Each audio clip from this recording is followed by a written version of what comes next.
Hello everyone, hope you're doing well. Today in War Thunder it is time to talk about the space race. Now this is the new Build-A-Bear event which is going to be happening over the next 2 weeks in War Thunder, and you can get yourself some pretty cool prizes. The Object 279, the AU-1 Corsair, the SDKFC 2341, and of course the SGB S309. Now thankfully, at least from my point of view, Gaijin has given me access to these vehicles for about a week, so I'll be creating content around them. But if you want my general opinion on it, the AU-1 Corsair is going to be very good, especially in ground realistic.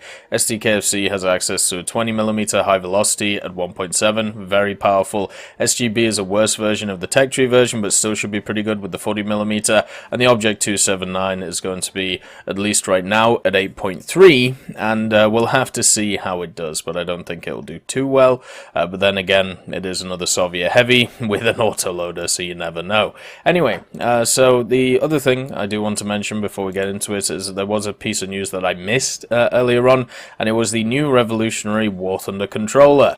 This pretty much is like kind of a little bit of a piss take on how the community always wants, like, you know, something that they can't ever have. So this is the controller that Gaijin has created in order to show how many buttons are required for War Thunder, and also how if they add in all the stuff the different parts of the community want, this is what you would end up with. So, you know, have fun with that.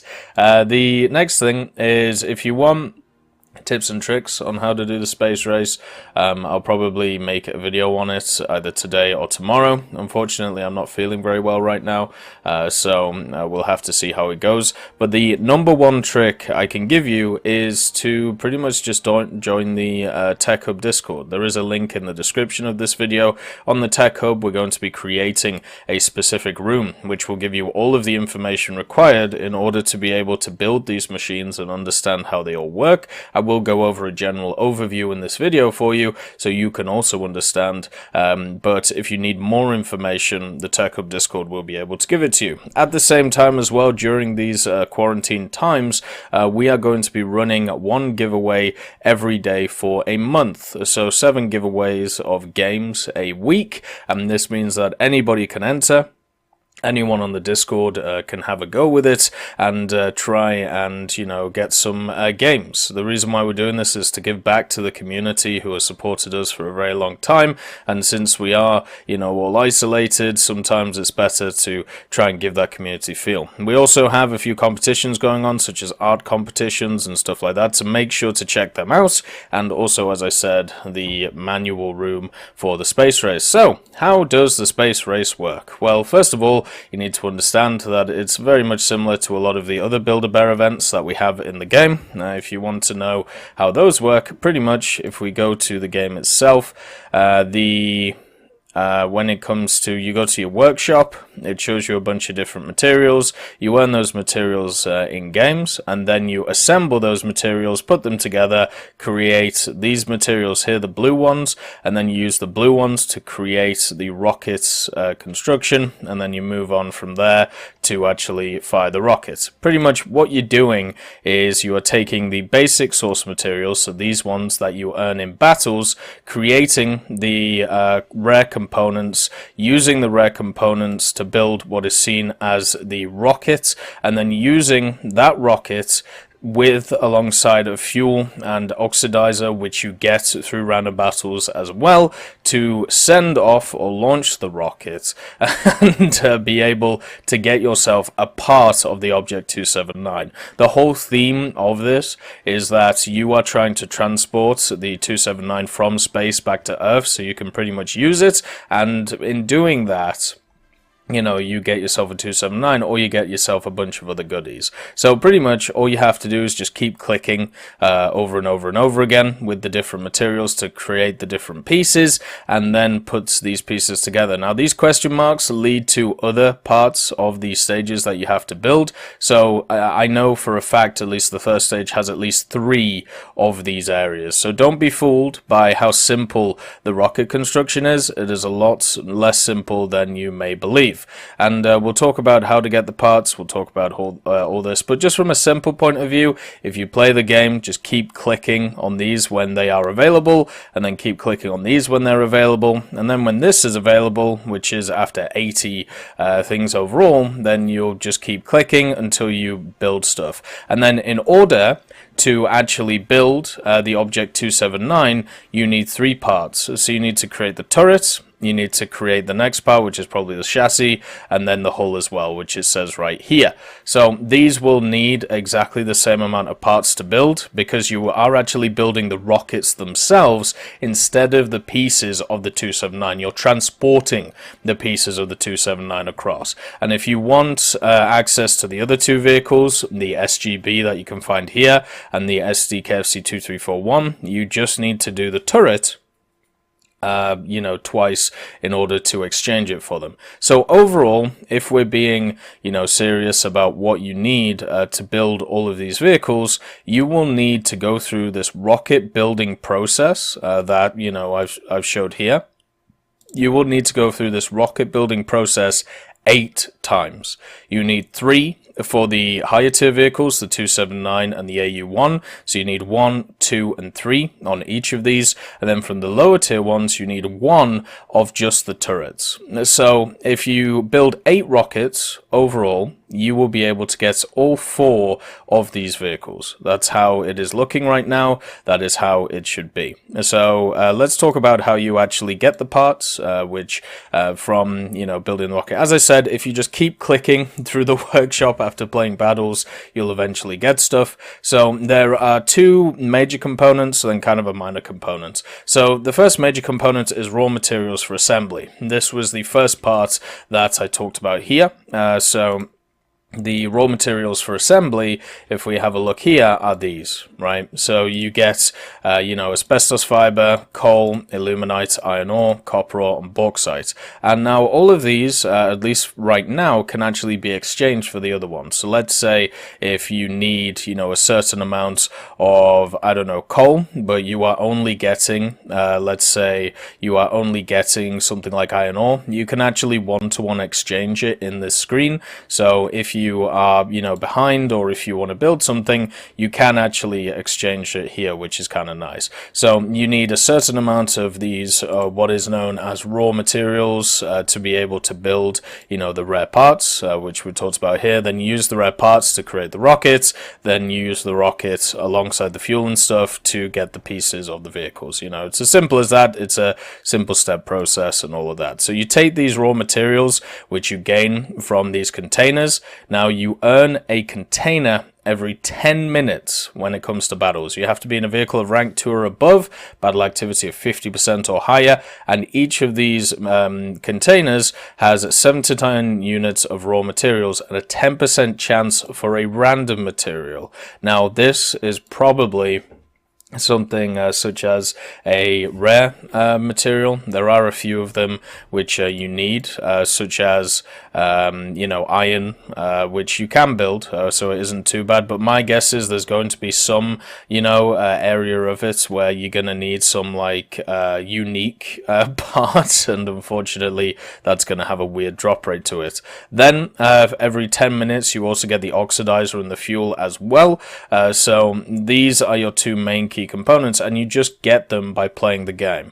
By playing the parts of the game, the ground arcade, realistic simulator battles, aviation arcade, realistic battles, and naval arcade and realistic battles. So you can't play naval simulator or aviation simulator or the PvE game modes, but you can play everywhere else. So that's how to look at it. So all you need to do for the oxidizer and the fuel, which you need 80 for each of the rockets, so remember that, you need 80 oxidizer and 80 fuel, and you get 1 fuel, 1 oxidizer every 10 minutes. So in order to launch a rocket, if you don't buy anything from the market, because of course the market is involved with this, it will take you 800 minutes to be able to get the oxidizer and fuel, which technically is 2 days of play according to them. So That's how you get the main pieces for everything. Then you get the scientific data. Now, all the scientific data does, you get this by finishing first place at the end of a battle. You can win or lose. It doesn't matter what the outcome of the battle is, as long as you are first. So that means that two people per game can get this, which is really nice to see. And what this means is if you get a bunch of scientific data, you can use 10 articles to lower the flight time of these pieces. Now, this doesn't seem to be a limiting factor to me when it comes to, you know, how many of these Object 279s you can build. The limiting factor is going to be grinding out the raw materials and also the oxidizer and the fuel, since that's going to take absolutely ages. So the 10 articles will lower it from 12 hours. The time between you can actually, so this is where they add in the time element. So if you see, everything takes an assembly time, which isn't too bad. Most of it's only 1 minute or 5 minutes. But if you go over this, you can see the flight time. So for the rocket to get to wherever it's going, such as the moon, and then get back to the Earth, it takes 12 hours. Right, so it's going to take and you can grind during this time, you know, so you can grind for the next rocket, and that's what you should do in order to get the next component. But understand that that's how it's working, right? And you lower that time by getting the scientific datas, and you can lower them by as much as you want. You can actually lower them up to 1 hour with 50 articles. But this is the interesting bit. So for the containers, for the fuel and oxidizers, and for the scientific data articles, all of them are limited for the amount you can actually get. So containers, you can get up to 40 per day and up to 400 for all space race period. And then for fuel oxidizer, you can get up to 40 per day and up to 320 in the space race period, right? So we've already talked about that it takes 80, right, of these oxidizers and fuels. For each 10 minutes, you get 1 fuel and 1 oxidizer, right? So it takes 80, so 80, 160, 240, 320.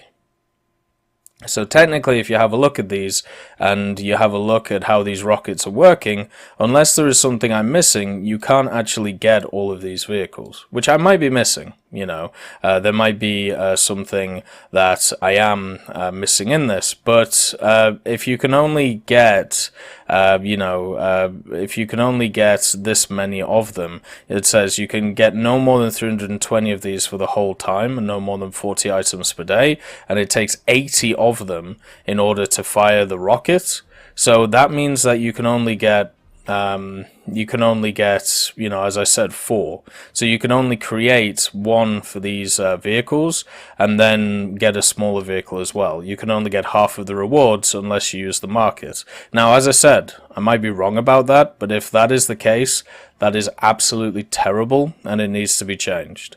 Because once again, you are artificially limiting how people are able to get stuff, and I'm not okay with that. You know, it's really, really bad cricket. And then even on the container point of view, so it's up to 40 per day. And when it comes to the 40 per day angle, this shouldn't really be a limiting factor, but 40 per day is 400 minutes worth of grinding, just like 40 per day for the oxidizer and fuel is also 400 minutes worth of grinding, and that's just 400 minutes in battle. So you're probably talking about 500 minutes, maybe even 600 minutes, depending on how long you spend in the hangar, and that is what, 6 to 7 to 8 hours of play per day in order to maximize the amount of containers and fuel oxidizers you get, which definitely sucks.